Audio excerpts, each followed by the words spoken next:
Buenos días, mi nombre es Amayani de Jesús Bernal Ocampo y en esta ocasión les voy a hablar de hemorragia postparto. Previamente ya les había platicado acerca del tema de aborto y ahora toca hablar de hemorragia postparto. Como índice tenemos los temas a tratar que son factores de riesgo para hemorragia postparto, el diagnóstico, cómo lo vamos a elaborar, el tratamiento tanto médico o con fármacos como quirúrgico, ya sea conservador o radical, así como algunas técnicas para disminuir complicaciones después de haber controlado la hemorragia y el pronóstico de estas pacientes que en muchas ocasiones no es tan bueno. La mortalidad materna como tal es un problema muy grave de salud pública. Sus índices aumentan día con día y es como muy raro que disminuyan, siempre están en aumento. Y una de las principales causas es precisamente la hemorragia postparto. Siempre se ha situado de los 13 primeros lugares de mortalidad materna, pero en 2015 estuvo en el primer lugar con 37.1 muertes por cada 100.000 nacimientos. Esta introducción nos sirve como para poner un poquito más de énfasis en estos temas, tanto con las pacientes como con el personal médico, ya que en muchas ocasiones no se tiene la preparación adecuada o las técnicas no están bien aprendidas o simplemente no se tienen los recursos para tratar este tipo de eventos.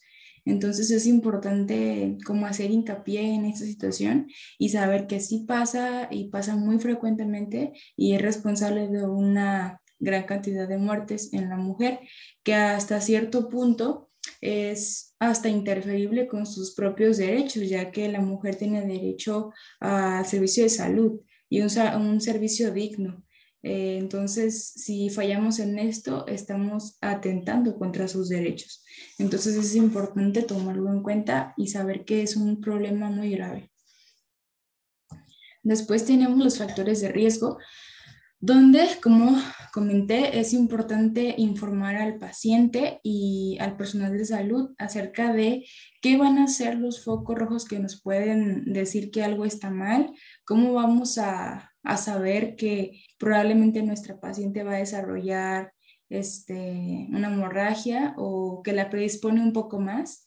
Siempre explicarle a los pacientes, no solamente en ese tipo de patología o padecimiento, sino también en pacientes de cualquier enfermedad, explicarle su padecimiento y que sepan que él es normal y que no es normal dentro de todo el proceso de salud y enfermedad. O sea, qué está pasando, qué puede indicarle que va mejorando o qué puede indicarle que va empeorando. O sea, todo esto. Entonces es muy importante siempre explicarlo tanto a pacientes como a personal de salud, que sepamos como las alertas que pueden informarnos de algún problema grave. Después tenemos las 4 T's, se les dice que es una mnemotecnia que nos habla de las 4 principales posparto. Se engloban en, como lo dices, 4, que es tono. De cada uno de estos que van a poderse englobar en cada uno. Por ejemplo, aquí está la tablita que nos engloba algunas. La preeclampsia es un trastorno de coagulación porque tiene que ver con la trombina y demás. La macrosomía fetal, esos bebés que vienen muy gorditos, se puede englobar en la parte del tono. Y así con cada causa, pero generalmente se engloban en estas 4 y ya de estas salen las subcausas.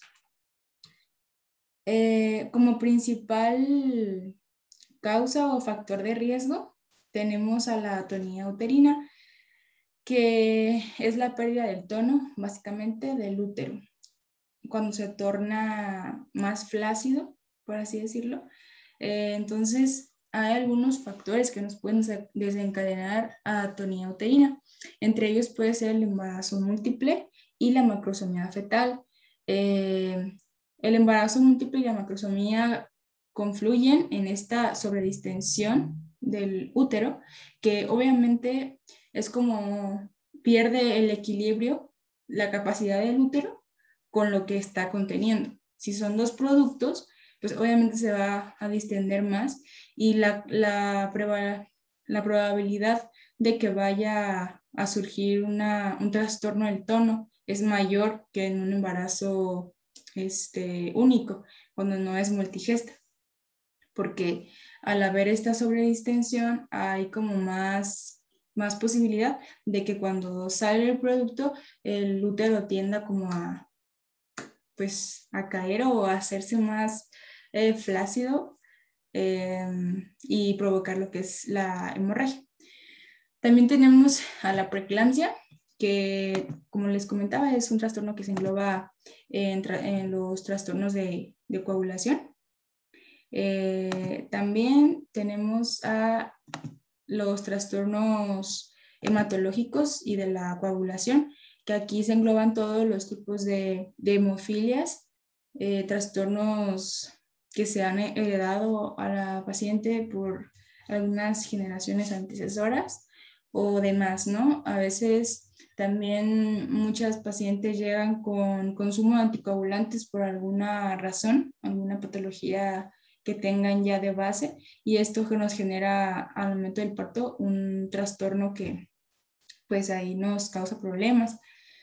La retención de cotiledones también es una cuestión que se debe de tomar en cuenta porque como breve resumen, recordemos que la placenta tiene dos caras. En este caso es la cara fetal y la cara materna. La cara fetal está compuesta por todos los vasos sanguíneos que confluyen en el cordón umbilical, que es el que llega al producto propiamente para suministrarle todo el flujo sanguíneo y todos sus nutrientes. Y la placenta de cara materna, que es esta, es la que está unida propiamente al útero. Entonces, cuando hay el parto y esta expulsión de la placenta, en ocasiones no es completa. Estos que ven aquí son los cotiledones. Cada separación, cada como figurita que se ve aquí unida, se llaman cotiledones y son los que tienen que valorar cuando sale, contarlos para ver que estén completos, porque en ocasiones se puede quedar uno atorado y nos puede causar después la hemorragia, ya que se desprenda después de tiempo o a las propias horas o minutos, no sé, dependiendo. Recordar que generalmente son de 15 a 20 por cara, por placenta. Entonces, para que lo tengan en cuenta, no hay un número específico de que, ay, son 18, son para todas las plantas. No, todos tienen de 15 a 20, no es un número tan específico.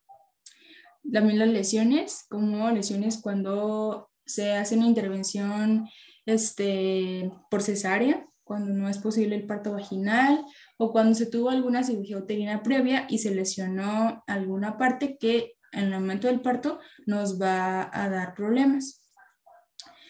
Y también el hecho de haber tenido hemorragia obstétrica previa es un factor para volverla a desarrollar en un embarazo posterior. Es importante que ante pacientes que podamos identificar estos factores, hay que tenerlas en vigilancia estricta, que si se complican estén en un hospital o en una unidad especializada para realizar procedimientos que puedan ayudarla en caso de que se presente una hemorragia. Y que tenga el acceso a hemoderivados o cualquier tipo de herramienta que sea necesaria, porque en muchas ocasiones no se tienen en cualquier hospital y estos pacientes necesitan una buena atención, una atención de calidad para poder salvar su vida, porque es tiene un índice de mortalidad muy elevado cuando no se trata como debe tratarse o a tiempo. Aquí tenemos también una parte de la anemia.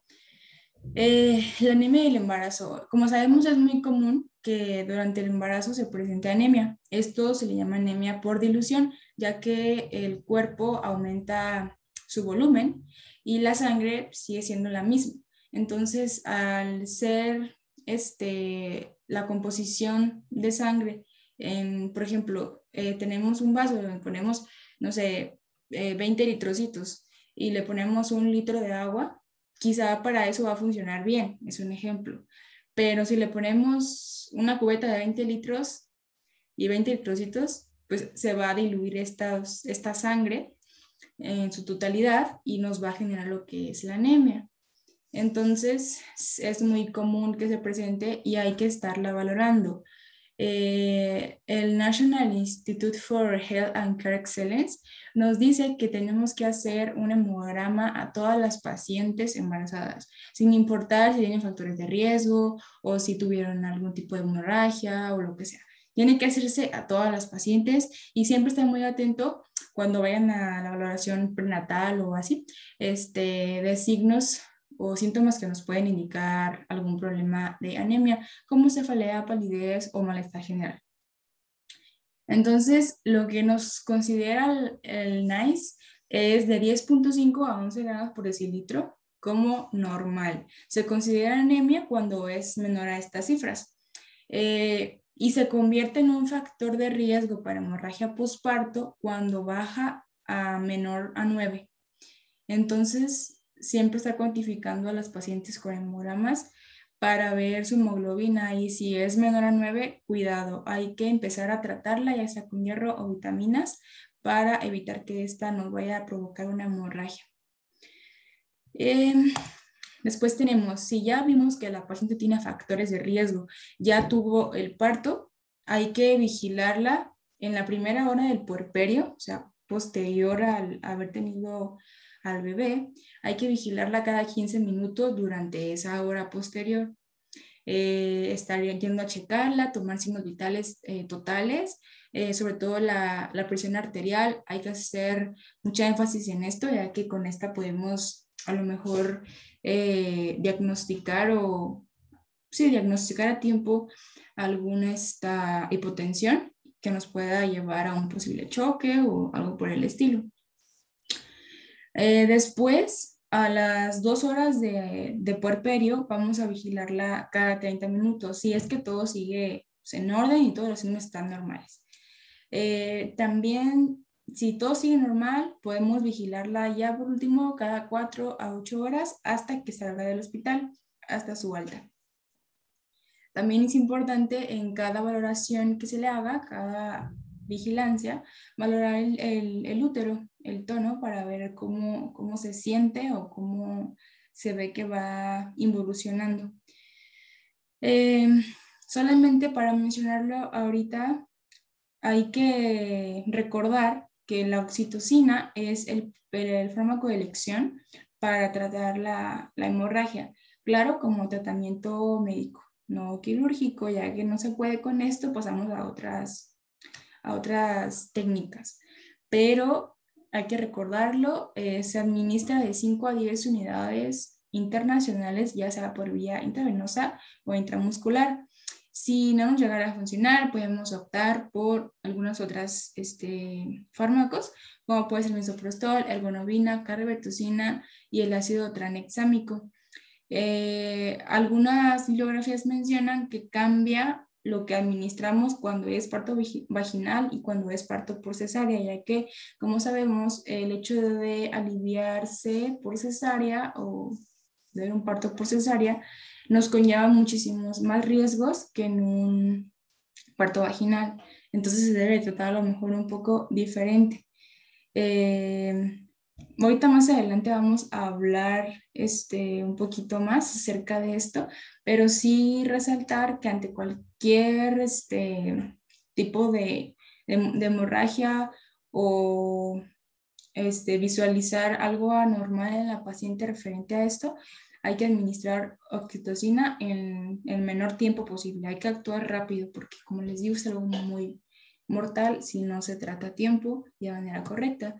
Tenemos el diagnóstico después que nos mencionaba que debe de haber simulacros en el personal de salud, en las áreas médicas, para que sepamos cómo actuar ante estas situaciones.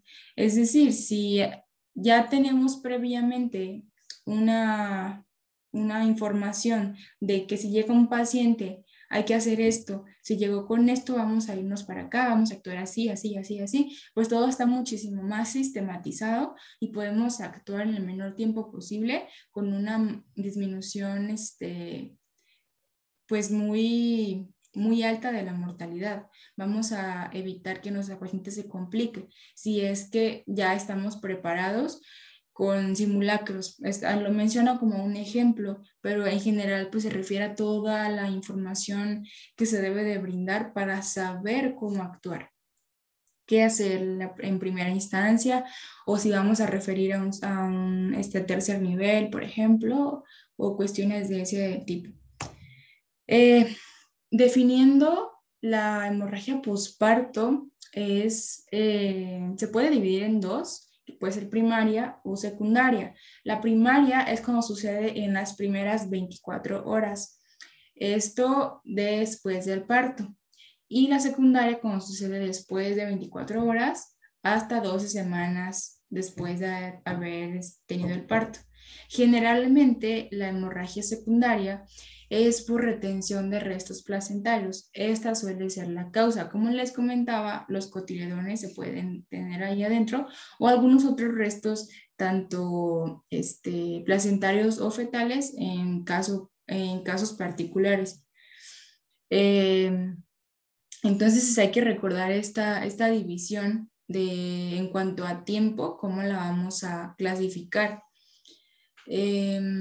Después tenemos que, ahora sí ya como una definición más cuantificable, tenemos que la pérdida sanguínea de más de 500 mililitros en las primeras 24 horas después del parto es lo que le vamos a definir como una hemorragia posparto.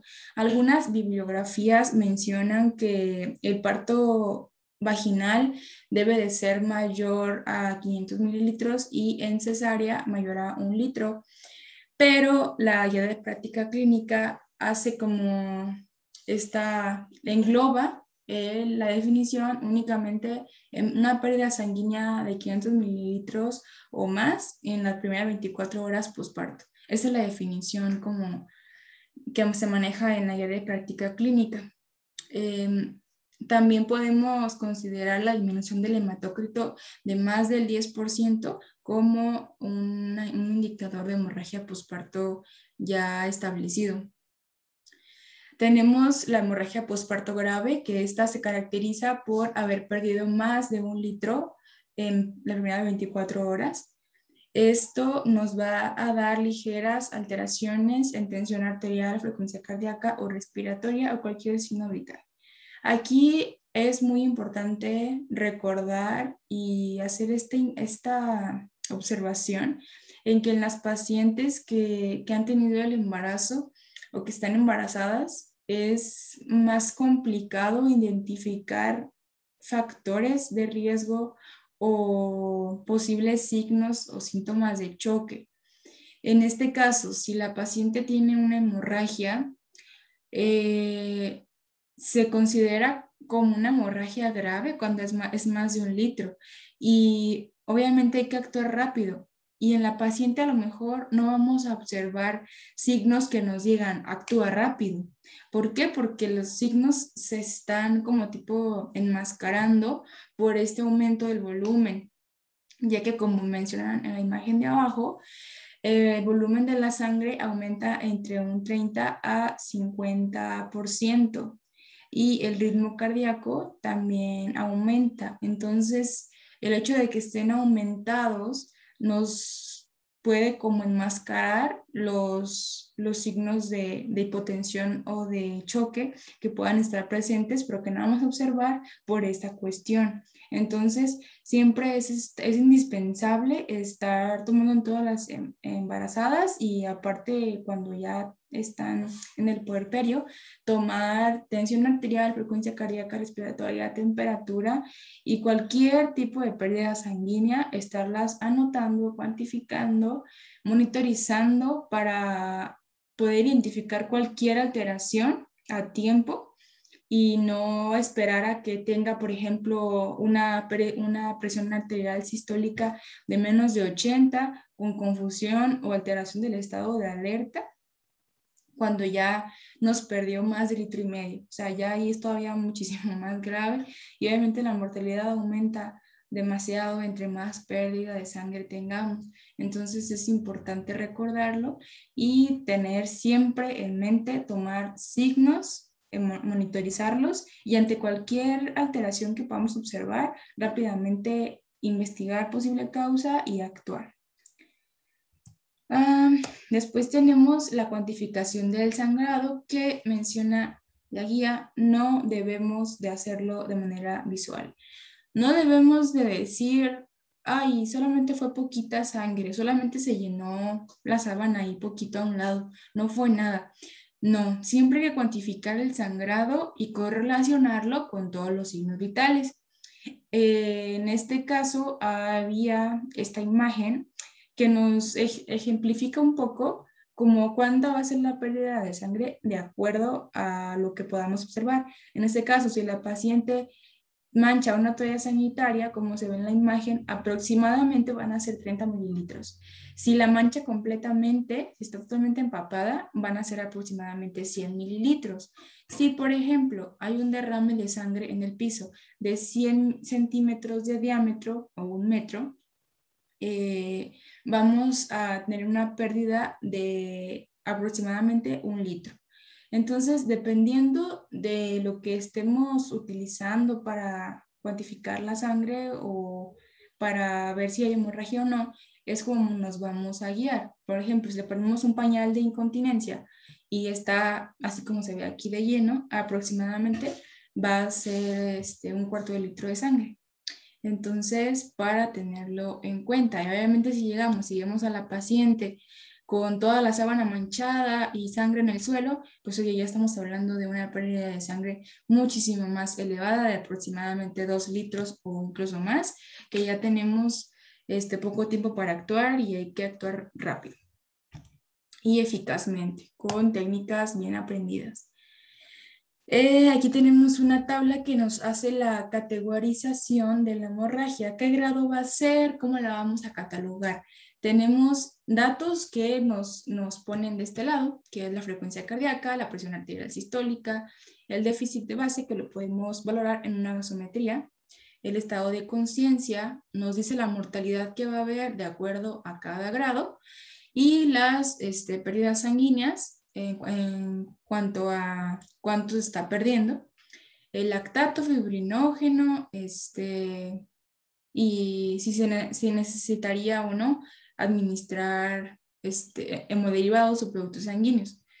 En este caso, nos menciona que, por ejemplo, si llega una paciente o está en el hospital, pues con una presión de 130, que la situaríamos en normal o hasta un poquito elevada, ¿no?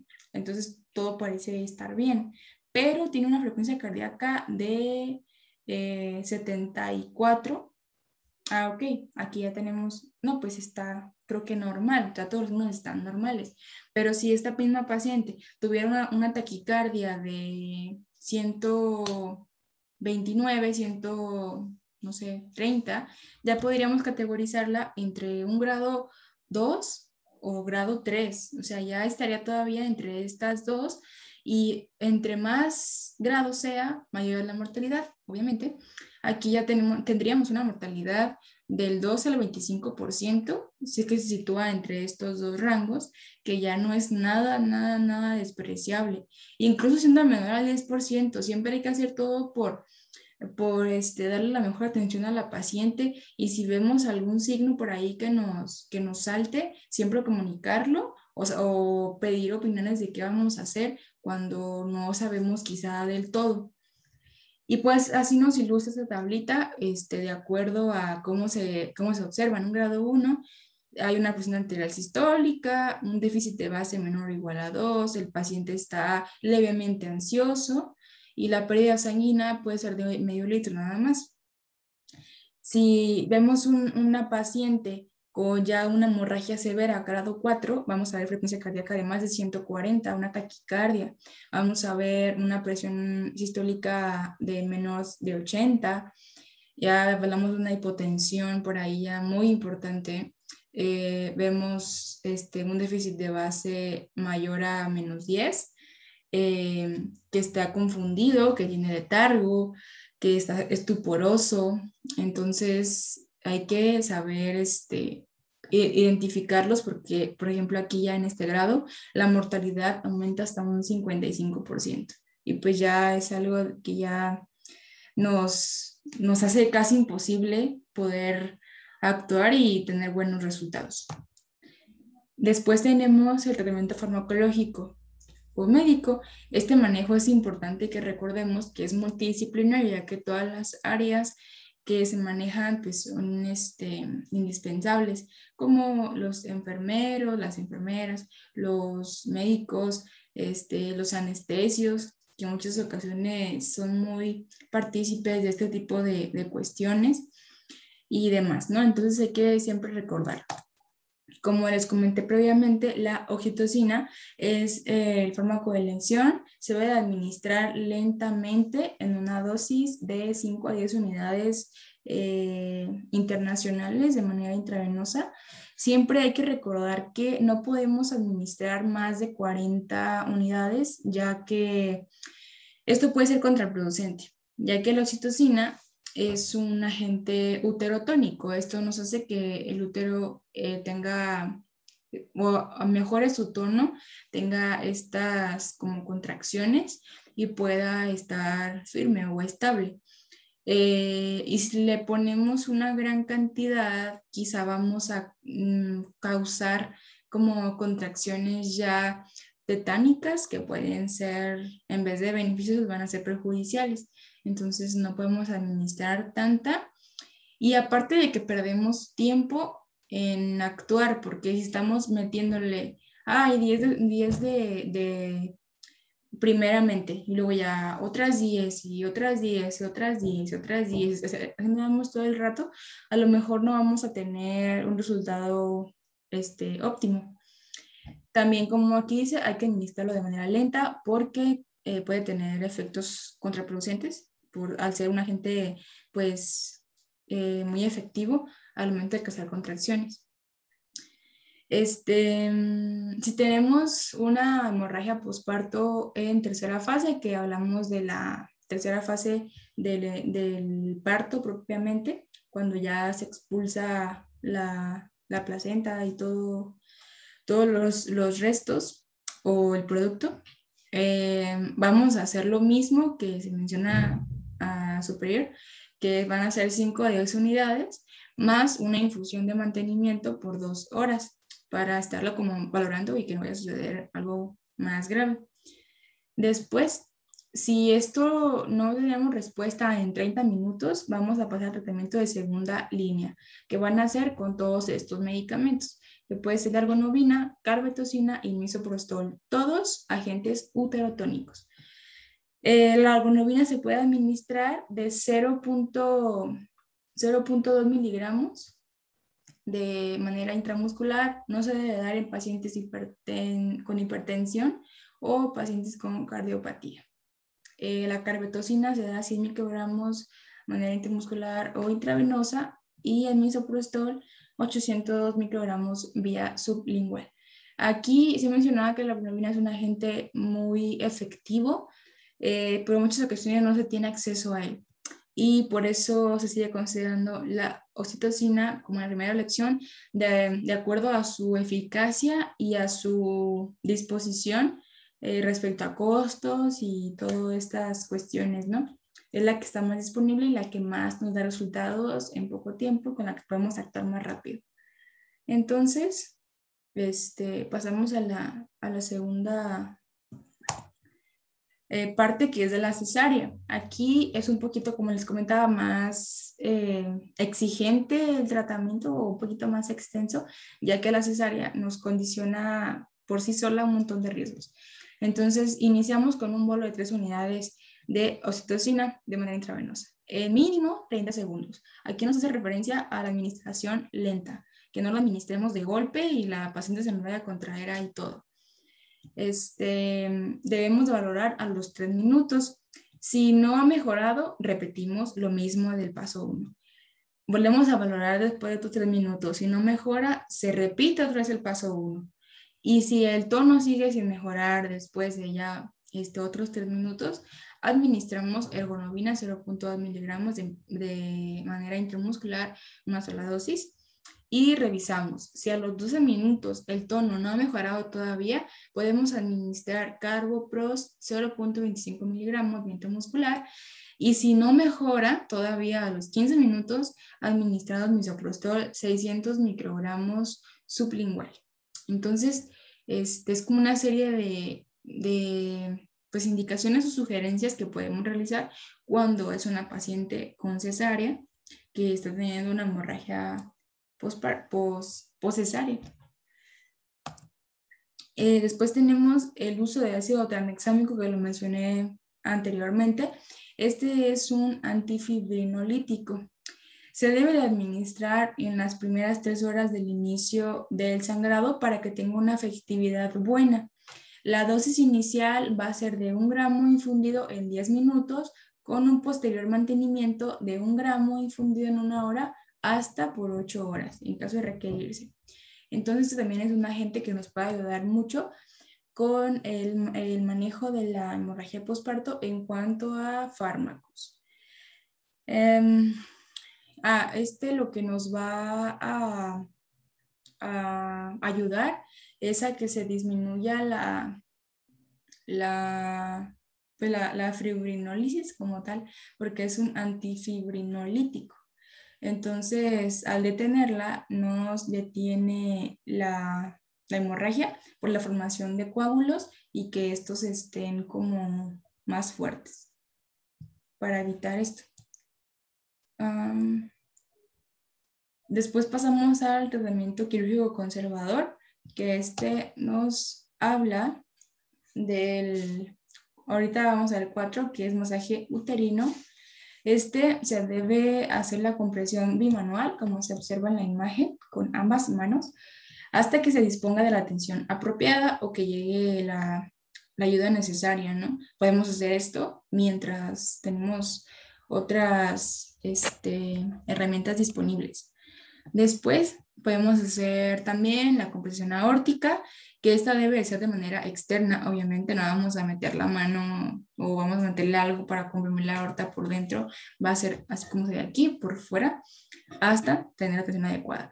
Todo esto es mientras se brinda la atención correcta o más específica, como se ve en la imagen. Hacemos esta presión a la aorta descendente para evitar que vaya a haber por ahí que se vaya a desangrar, porque si pasa esto o si se ve comprometida,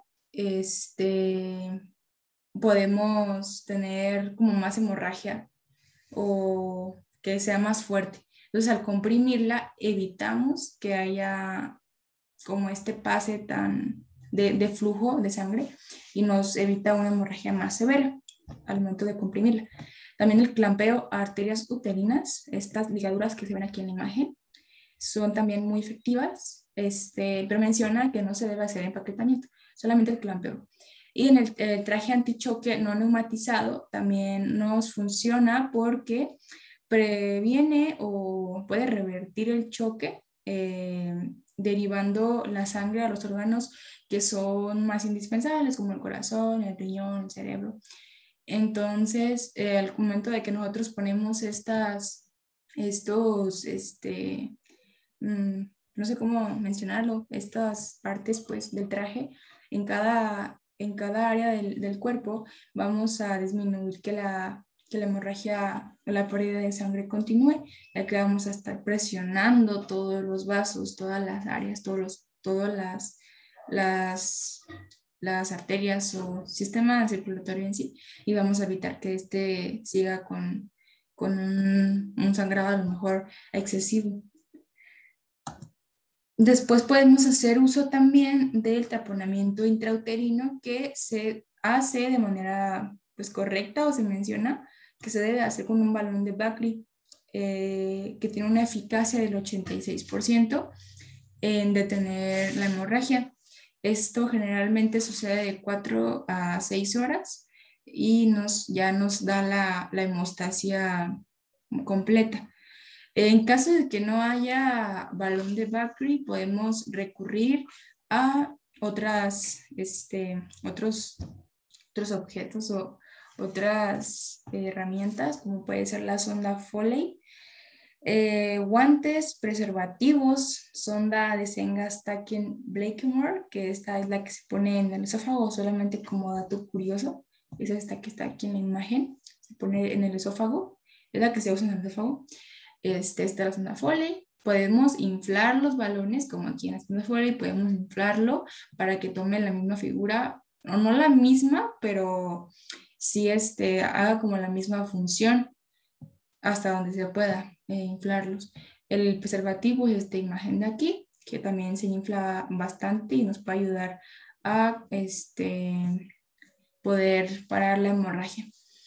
Y mencionan el test positivo y el test negativo. El test positivo es cuando inflamos el balón y se detiene la hemorragia instantáneamente.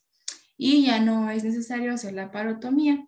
Si no se detiene la hemorragia al momento de que nosotros inflamos el balón, se define como test negativo y aquí se debemos hacer la parotomía para buscar como el origen más específico del sangrado. Entonces, es esto acerca del taponamiento intrauterino. Después tenemos el tratamiento de primera línea. Dentro del conservador, tenemos la desarterialización uterina, que nos habla básicamente de la ligadura de arterias uterinas, uterinas bajas y arterias ováricas. Eso se puede hacer mediante diferentes técnicas. Cada hospital o igual cada médico tiene su preferencia de cómo hacerlo. Aquí no vamos a hablar mucho de eso, solamente vamos a explicar que es la primera línea que podemos manejar, es el tratamiento de primera elección para detener la hemorragia. Podemos hacer la ligadura de estas arterias. Estas son las arterias ováricas, uteroováricas. Y acá están las arterias uterinas. Las arterias hipogástricas continuarían para acá para abajo. Pero dice la literatura que no se deben de ligar hasta que no hayamos tenido efectividad al ligar estas de arriba. Porque comprometemos un poquito más la circulación del paciente. Entonces, si funciona solamente ligando las arterias uterinas superiores u ováricas, pues qué bueno, ya la hicimos. Y ya si no, podemos pasar a ligar las arterias hipogástricas. Este es un tratamiento que se recomienda porque no tiene efectos en la fertilidad futura y no afecta, pues en lo más mínimo, la salud de la mujer. No tiene muchos factores de riesgo o complicaciones. La segunda línea van a ser las suturas compresivas, que estas pueden ser de tipo Bay-Lynch o de tipo Hyman. La Bay-Lynch generalmente se recomienda de manera intracesárea con un éxito de hasta 96%, según un estudio mencionado en la guía de práctica clínica. Como se ve en la imagen, esta sutura queda un poco más horizontalizada, como se observa, y la de tipo Hyman es de manera vertical. Esta nos hace una compresión vertical que nos reduce el flujo y comprime el área de sangrado en mayor medida. Al momento de que lo hacemos más así que únicamente así, podemos comprimir más así. Entonces, esta se recomienda pues se menciona que ha sido efectiva en pacientes con atonía uterina secundaria a parto vaginal, con un éxito de hasta 90%. Y después estaba el tratamiento quirúrgico radical, que este se va a realizar solamente si falló el tratamiento quirúrgico conservador. Si no tuvimos una eficacia con el tratamiento previo. Si no pasó, no pudimos detenerlo ni con el el traje antichoque, ni con el masaje, ni con la compresión aórtica. El balón no funcionó, no funcionó la desarterización uterina, suturas no funcionaron. Pasamos a histerectomía, que es un tema un poquito complejo, ya que en muchas ocasiones las pacientes que tienen ese tipo de eventos aún no tienen su maternidad satisfecha. Entonces, mencionarles que se va a hacer una histerectomía, pues obviamente hablamos de que ya no va a poder tener jamás hijos, y obviamente esto es un poquito traumante para las pacientes. Podemos someterlo a consideración con la paciente de acuerdo a sus necesidades, pero debemos de casi hacer las fuerzas cuando hablamos de anomalías de inserción placentaria, como puede ser el acretismo, la ruptura uterina también. Cuando tenemos sepsis, que sospechamos que el foco infeccioso está en el útero, hay que retirarla mejor, o cuando hay coagulación intravascular diseminada. Recordar, la histerectomía puede ser parcial, total o radical. La parcial únicamente se extrae la parte que se observa, que es solamente el útero, sin ovarios, sin trompas, solamente el útero. La matriz, como suelen hablarse. Después, la total es la que se extrae el útero y el cuello uterino.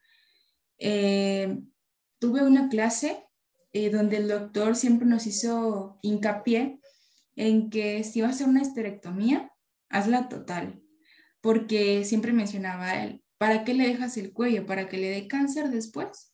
Entonces se hace hago como esta acotación, pues de que si se puede, se tienen las condiciones adecuadas y la aprobación de la paciente, hay que hacer una histerectomía, y si se puede, como les comento, total, para quitar el cuello, del cervix, y pues poder disminuir un poco la probabilidad de cáncer, que también es muy común ya últimamente.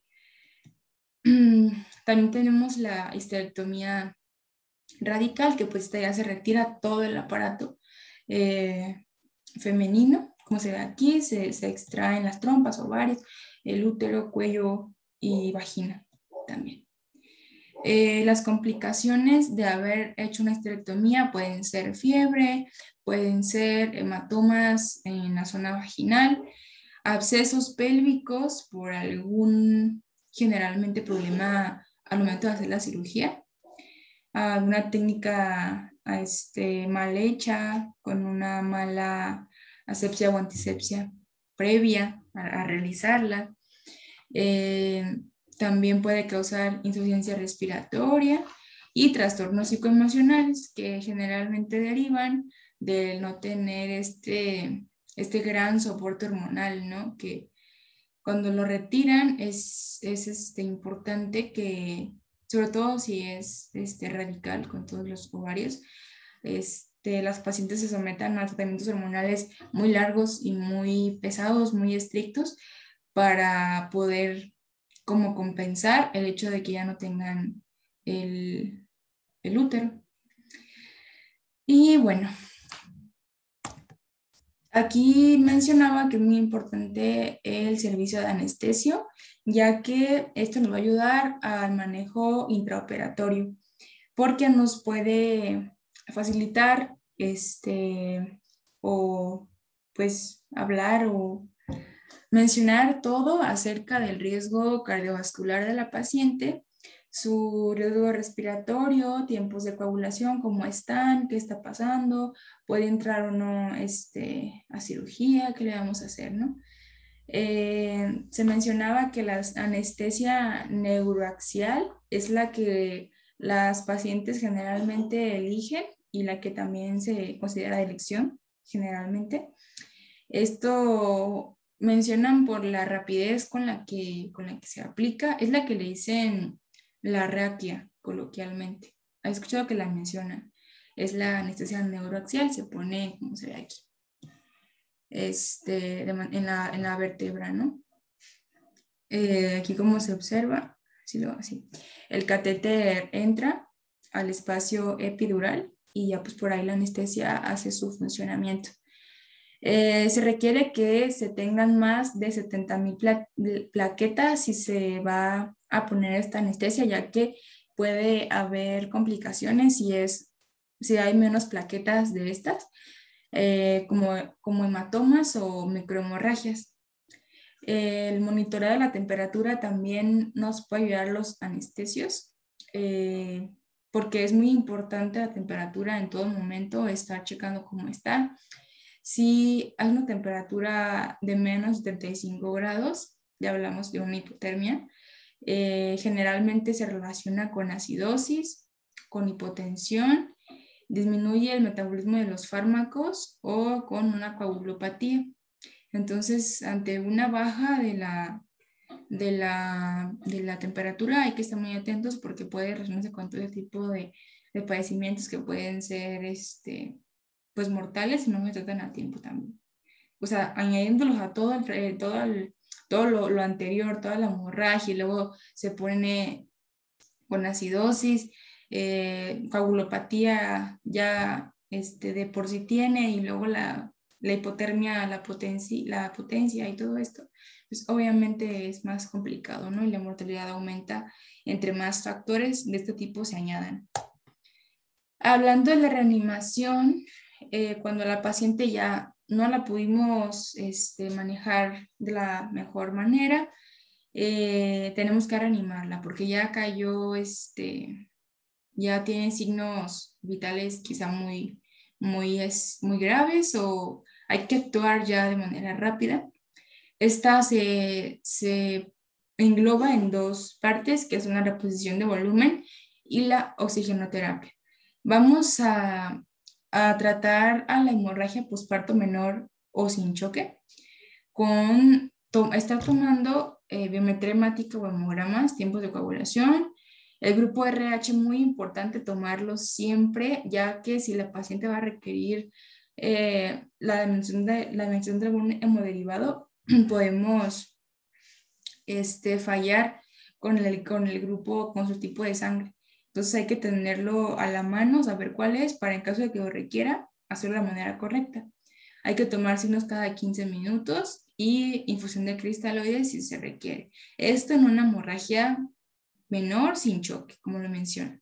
Si ya hay una hemorragia mayor, que ya vimos previamente la categorización, o choque, vamos a tener que tener en cuenta el ABC, que la letra A nos habla de la vía aérea, estar conscientes de que está permeable. Muchas ocasiones y muy frecuentemente la lengua es una causa de obstrucción de la vía aérea.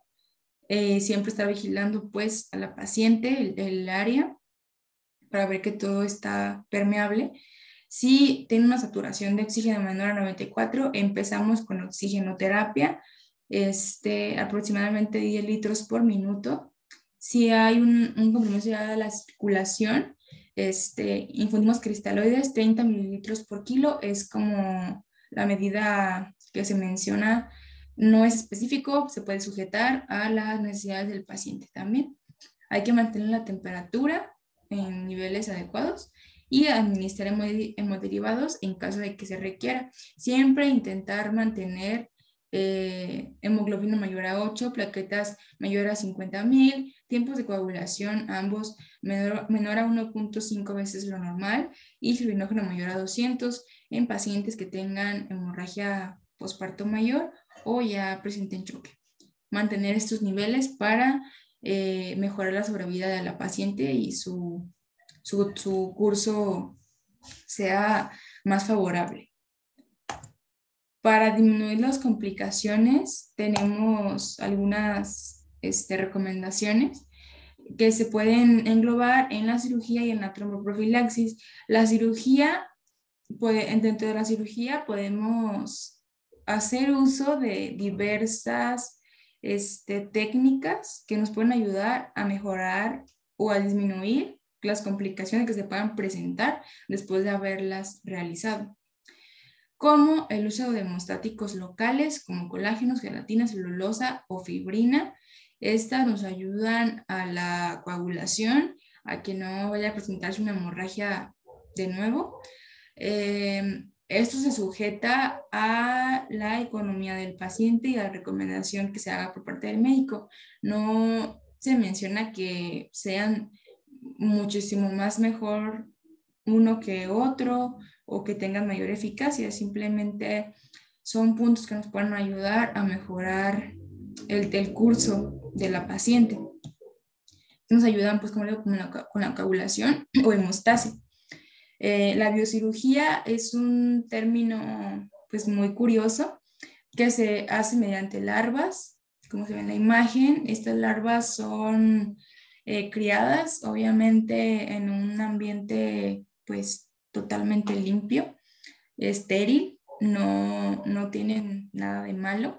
Lo que hacen estas larvas es se ponen en los sitios de heridas quirúrgicas, por ejemplo, y para evitar la infección de las mismas. Estas larvas pues van a comer a los patógenos que puedan ser potencialmente, eh, que puedan dañar al paciente. Entonces, pues ellas se lo van a comer y va a haber menos posibilidad de complicaciones mediante esto. Histerectomía, como mencioné también, se recomienda como para evitar complicaciones, ya que al retirarla, pues evitamos ya totalmente cualquier tipo de posibilidad de hemorragia, ya que no hay útero, pues ya, ¿qué hemorragia vas a tener después del parto, ¿no? Bueno, hablando de hemorragia obstétrica, obviamente. Suturas compresivas también, como ya mencioné previamente, son mejoradores del curso de la paciente, evitan complicaciones. Taponamiento de vasos en el de anillo pélvico, esto también se puede realizar para evitar el sangrado masivo, ya que estos vasos son muy ricos, tienen mucho flujo sanguíneo. Entonces, al ser así, ante cualquier lesión que puedan tener, podemos tener una hemorragia todavía más grave. La tromboprofilaxis es la otra parte. Esta se va a realizar en pacientes que han recibido transfusión. Esto porque obviamente al momento de darle la transfusión a la paciente hay muchos riesgos y tenemos que asegurar por lo menos disminuir el riesgo de la trombosis. Se debe de hacer 24 horas posteriores a haber controlado el sangrado. Se puede hacer incluso hasta 6 horas después, o sea, antes del tiempo establecido ya, si la transfusión que se realizó fue masiva, porque entre más transfusión, más cantidad de sangre se transfunda o más hemoderivados como tal, es más el riesgo y podemos hacerlo incluso hasta 6 horas, no importa que no haya pasado 24 horas. Se debe de dar la termoprofilaxis de una semana a 2 semanas, se debe de ajustar a la escala de Caprini, que ahorita vamos a ver más adelante un poquito acerca de ella. La heparina no fraccionada es como pues la elección para realizarla porque es más barata, tiene menos riesgos, menos complicaciones que la de bajo peso molecular. También se puede hacer uso de medidas de compresión y recomendar a la paciente que tenga una deambulación temprana, que en cuanto pueda camine un poco, ¿no? Todos estos puntos que mencioné ayudan a disminuir las complicaciones después de haber controlado la hemorragia nosotros. Como aquí las complicaciones que se disminuyen con esto es la trombosis, un ejemplo. Y acá esto nos ayuda con que no se nos infecte la herida, con que no se vaya otra vez a soltar el útero y vaya a haber una hemorragia, etcétera, ¿no? Entonces, aquí tenemos la escala de Caprini, que nos sirve para valorar el riesgo de trombosis. Esto mediante una puntuación de acuerdo a cada factor que la paciente pueda presentar. Aquí tenemos los factores, la edad, si es de 40 a 60 años o si es más grande, si ha tenido antecedentes de cirugías mayores que tengan menos de un mes de haberlas recibido, que tenga varices, que tenga, no sé, obesidad, o por acá vemos que tenga una edad mayor a 75 años, que tenga anticoagulante lúpico positivo, etcétera, ¿no? Entonces, este tipo de factores vamos a valorarlos en la paciente. De acuerdo a los que presente, vamos a ir puntualizando. Ya que, ya que está todo puntualizado, vamos a sumarlos. Y ya de acuerdo a la puntuación que nos dé, vamos a valorar si es un riesgo, como aquí si dice bajo, moderado, alto o muy alto. Si es un riesgo moderado, si tiene de 1 o 2 puntos, solamente es una paciente de 42 años y tiene varices. Entonces son 2 puntos. Aquí lo que vamos a hacer, entonces está en riesgo moderado, vamos a indicarle que use medias de compresión o medias elásticas, o si quiere, heparina, ya sea fraccionado de bajo peso, o sea, una u otra. Si es moderado, si es muy alto, como si ya tiene más de 5 puntos, no, pues es una paciente que tiene más de 40 años, tiene un catéter venoso central, tiene obesidad mayor a un IMC de 50, ya no suma más de 5 puntos, ¿no? Entonces ya está en un muy alto riesgo de trombosis. Vamos a indicar heparina, ya sea no fraccionada o bajo peso, o warfarina en su caso, más el uso de medias elásticas o compresión neumática intermitente para evitar que haya trombosis. Entonces, de acuerdo a la escala de Caprini, vamos a poder decir qué le vamos a indicar a la paciente o qué le vamos a sugerir que realice para evitar la trombosis. Antes de realizarla hay que recordar que hay factores de riesgo para la hemorragia mayores y menores. Mayores como el hecho de tener una úlcera duodenal activa, el hecho de dar anticoagulantes a una paciente con úlcera duodenal activa sangrante, obviamente va a ser contraproducente, vamos a ocasionarle una hemorragia tubo digestivo y más complicaciones. Si la paciente ya ingiere anticoagulantes orales, obviamente también es más riesgoso darle otro anticoagulante como la heparina. Si ha tenido hemorragia en los últimos 3 meses o si tiene plaquetas menor a 50,000. Se consideran factores mayores de riesgo de hemorragia y hay que considerarlos antes de dar la tromboprofilaxis como tal. Y los menores son que tenga más de 85 años, que tenga insuficiencia hepática o renal, que tenga enfermedad reumatológica, algún cáncer activo, por ejemplo. Se menciona el sexo masculino porque estos factores son en general para ambas poblaciones, tanto femeninos como masculinos.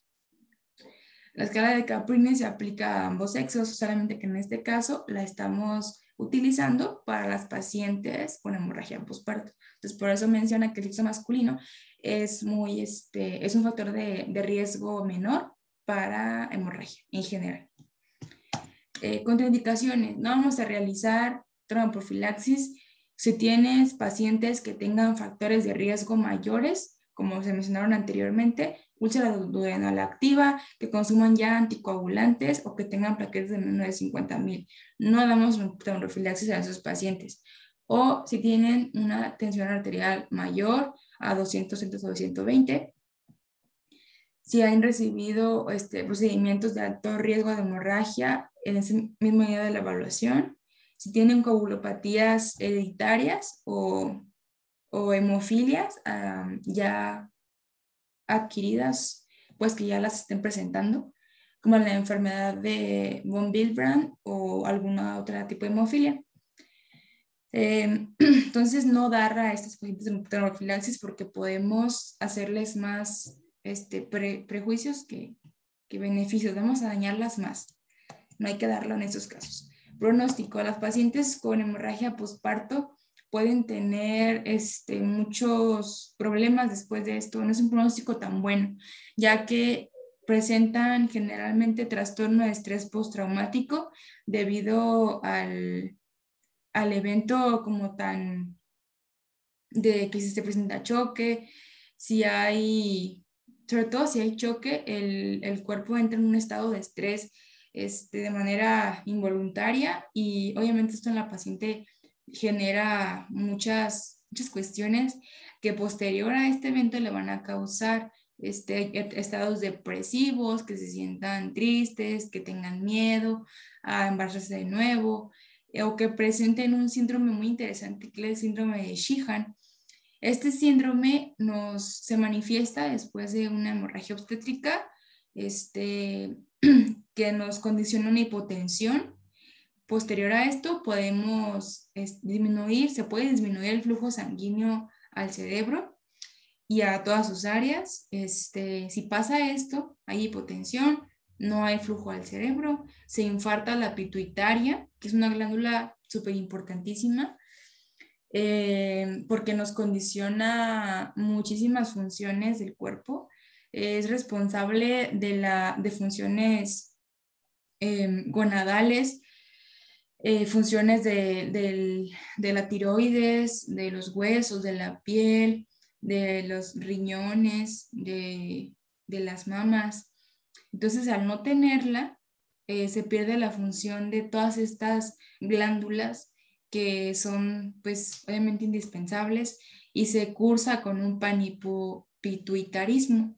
Debido a esto, está deprimida la función de la pituitaria y con ella se deprimen todas sus funciones y nos trae todavía más problemas en la paciente. También se recomienda que se use misoprostol después de todo este proceso ya previo, 600 microgramos vía oral, para disminuir un poquito los efectos o las posibilidades otra vez de algún riesgo que pueda presentar la paciente. Y aquí están los algoritmos como último. Básicamente hablan de lo que ya estoy mencionando toda la expo, de cómo vamos a actuar. Aquí menciona la principal causa, como les comentaba, la atonía uterina es la principal. Aquí está la definición: pérdida de sangre de más de 500 mililitros o una baja del hematócrito de más del 10%. Aquí está cómo vamos a elegir tratamiento.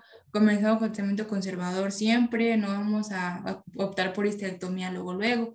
Podemos usar balón de Bakri o pinzamiento vaginal de arterias uterinas, que es el de primera línea, que es la desarterización uterina. Se continúa con hemorragia, ¿qué hacemos? Realizamos suturas y continúa con hemorragia, que es la segunda línea de tratamiento que mencioné. Es lo que se hace después de haber hecho la desarterización uterina en caso de que no funcione. Si no, mantenemos en monitorización. Si continúa otra vez, volvemos a hacer o podemos hacer la parotomía para valorar específicamente el área de sangrado. Y ya si no podemos controlarlo con ninguna técnica, como aquí se menciona la que les comenté previamente, que era la biocirugía, si no se puede controlar ya nada con nada, la enviamos a unidad de cuidados intensivos. Y ya pues aquí se va a terminar la causa. Aquí están las causas englobadas, si es por trauma, si es por alteraciones del tejido o alteraciones de la coagulación de la trombina. Elegimos tratamiento de acuerdo a cada una y su monitoreo, ¿no? De acuerdo a si responde o no responde, etc. Es lo mismo que comenté previamente. Si continúa, a pesar de haber hecho todas las técnicas posibles, si continúa, pues se tiene que enviar a una unidad de cuidados intensivos o tercer nivel, donde le pueden dar una mejor atención. Y bueno, pues ya será todo de mi parte. Estas son las referencias. Se utilizó la guía de práctica clínica, SNT. Se utilizaron algunos artículos recientes. 2019, es de la FASGO, el artículo, y pues en sí todo sería ya de mi parte. Muchas gracias por su atención.